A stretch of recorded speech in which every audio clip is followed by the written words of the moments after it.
ঐ ছোৱালী, তই এনেকৈ মোৰ দোকানৰ আগতে চাকি বিকিবলৈ সাহস ক'ত পালি? উঠ আৰু যা ইয়াৰ পৰা। ক'ৰ পৰা আহে এইবিলাক? দাদা, মইতো ৰাস্তাৰ কাষত বহিহে চাকি বিকি আছো। এই ৰাস্তাটো আপোনাৰ দোকানৰ ভাগতে হয় নেকি দাদা? তোৰ ইমান সাহস? তই মোৰ লগত তৰ্ক কৰিব আহিছ? গৰিব কৰিবৰ? ৰহ, তোক মই তৰ্ক কৰা এতিয়াই উলিয়াইছো। দাদা, দাদা চাকিবোৰ ক'ত লৈ গৈ আছে? দাদা শুনকচোন, চাকিবোৰ নেপেলাব, মায়ে কষ্টকে বনাই দিছে এইবোৰ বিকিবলৈ। মোৰ লগত তৰ্ক কৰা মজা পালি এতিয়া? গৰিব মানুহৰ ওপৰত অত্যাচাৰ কৰাটো ভাল কথা নহয় দাদা। মনত ৰাখিব, ভগৱানে সকলোবোৰ চাই আছে। গৰিব কৰিবৰ।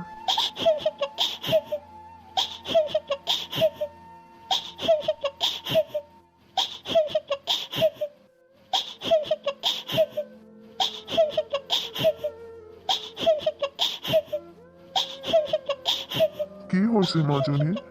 এনেকৈ কিয় কান্দি আছা তুমি? নাকান্দিবা মাজনী, নাকান্দিবা। মনে মনে থাকাচোন আৰু কোৱাচোন তোমাৰ কি হৈছে? মই ইয়াতে বহি মাটিৰ চাকিবোৰ বিকি আছিলো। সেই দোকানীজনে আহি মোৰ গোটেই চাকিবোৰ ভাঙি দিলে।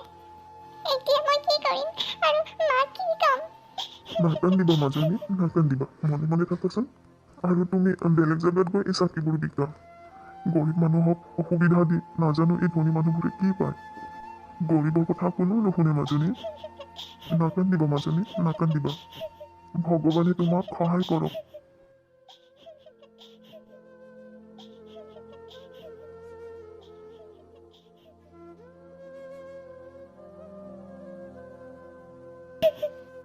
কি হলো মাজনী? আৰু তাৰ পাছত বস্তুবোৰ দলিয়াই ভাঙি দিলে। নাকান্দিবা মাজনী, নাকান্দিবা। আমাৰ দৰে গৰীব মানুহৰ লগত এইবোৰ ঘটনা আজি নতুন নহয় মাজনী। নাকান্দিবি, মনে মনে থাকচোন। মই তোক আৰু চাকি বনাই দিম আৰু এইবাৰ তই এইবোৰ লৈ গৈ বেলেগ জেগাত বিকিবি। ভগৱানো ইমান নিৰ্দয় নে? আমাৰ দৰে গৰীব মানুহৰ কথা অকমানো নুশুনে। আহক আহক আৰু দেৱালীত জ্বলাবলৈ ধুনীয়া ধুনীয়া চাকি লৈ যাওক। এবাৰ আহক আৰু চাই যাওক।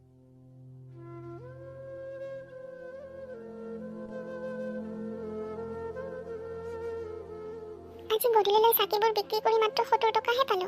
এনেকৈ বিক্ৰী হৈ থাকিলে দেখোন আমি দেৱালী উদযাপনে কৰিব নোৱাৰিম। এইখিনি পইচাৰে দেখোন ঘৰ চলিবলৈ কম পৰি যাব। তেন্তে আমি দেৱালী কেনেকৈ উদযাপন কৰিম? মা, চোৱা না, দেৱালী আহি পালেই আৰু চাকিবোৰ বিক্ৰীয়ে নহৈছে। এনেকুৱাকে দেখোন আমি বেছি উপাৰ্জন কৰিবই নোৱাৰিম আৰু এইবাৰো দেৱালী উদযাপন কৰিব নোৱাৰিম। যি হয় দেখা যাব। তই আগতে চাকিবোৰ বিক্ৰী কৰিতো ল। তই চাকিবোৰ বিক্ৰী কৰিবলৈ যাচোন আগত। হয়তো আজি গোটেইখিনি বিক্ৰী হৈ যাব পাৰে। ভগৱানে চাগে আজি আমাৰ ভাগ্য সলনি কৰিবও পাৰে। তই এনেকৈ হাৰ নামানিবিচোন। বা, আজি দেৱালী হয় না বা? তুমি মোৰ কাৰণে নতুন কাপোৰ, মিঠাই আৰু ফটকা আনিবা, ঠিক আছে বা? আনিবানে বা? কিয় নানিম? তোৰ কাৰণে নতুন কাপোৰ, মিঠাই আৰু বেগ ভৰ্তি কৰি ফটকা আনিম। আজি মই নতুন কাপোৰ পিন্ধিম, মিঠাই খাম আৰু বহুত বহুত ফটকা ফুটাম। মই এতিয়াই যাওঁ আৰু মোৰ লগৰবোৰক কৈ আহোঁ। আহক আহক আৰু দেৱালীত জ্বলাবলৈ ধুনীয়া ধুনীয়া চাকি লৈ যাওক। এবাৰ আহক আৰু চাই যাওক, কম দামতে ধুনীয়া ধুনীয়া চাকি লৈ যাওক। আহক আহক দেৱালীত জ্বলাবলৈ ধুনীয়া ধুনীয়া কম দামতে চাকি লৈ যাওক।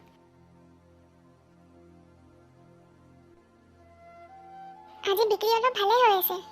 আজি চাগে মোৰ বেচেৰা ভাইটিজনীৰ আশা পূৰণ হৈ যাব পাৰে আৰু আমি ভালকৈ দেৱালী উদযাপন কৰিব পাৰোঁ। আহক আহক আৰু দেৱালীত জ্বলাবলৈ ধুনীয়া ধুনীয়া চাকি লৈ যাওক। এবাৰ আহক আৰু চাই যাওক, কম দামতে ধুনীয়া ধুনীয়া চাকি লৈ যাওক। আহক আহক দেৱালীত জ্বলাবলৈ ধুনীয়া ধুনীয়া কম দামতে চাকি লৈ যাওক।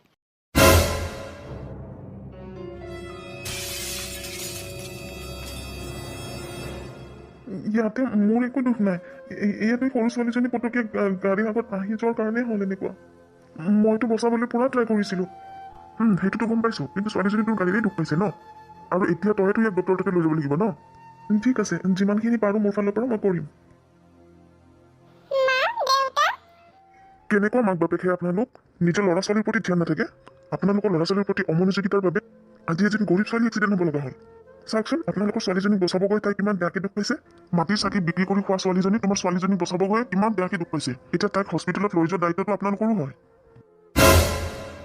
আৰে, এইজনী দেখোন সেই মাটিৰ চাকি বিকা গৰীব ছোৱালীজনী। তাইক আপুনি চিনি পায় নেকি? নাই, চিনিটো নাপাওঁ, কিন্তু কেইদিনমান আগতে তাই আমাৰ দোকানৰ আগতে মাটিৰ চাকি লৈ বহিছিল আৰু মই অজানিতে তাইৰ বহুত লোকচান কৰি পেলাইছিলোঁ।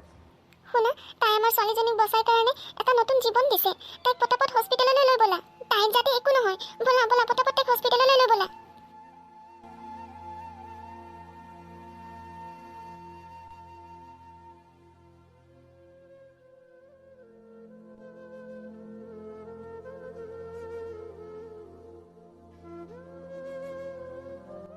চাওক, চিন্তা কৰিব লগা একো নাই। ছোৱালীজনী তেনেকৈ ভিতৰীয়া দুখ একো পোৱা নাই। অলপ পিছতে তাইৰ চেঞ্জ আহি যাব আৰু তেতিয়া তাইক আপোনালোকে ঘৰলৈ লৈ যাব পাৰিব। থেংক ইউ ডক্টৰ, এইটো আপুনি বহুত ভাল খবৰ দিলে। মাজনী, মোক ক্ষমা কৰি দিবা।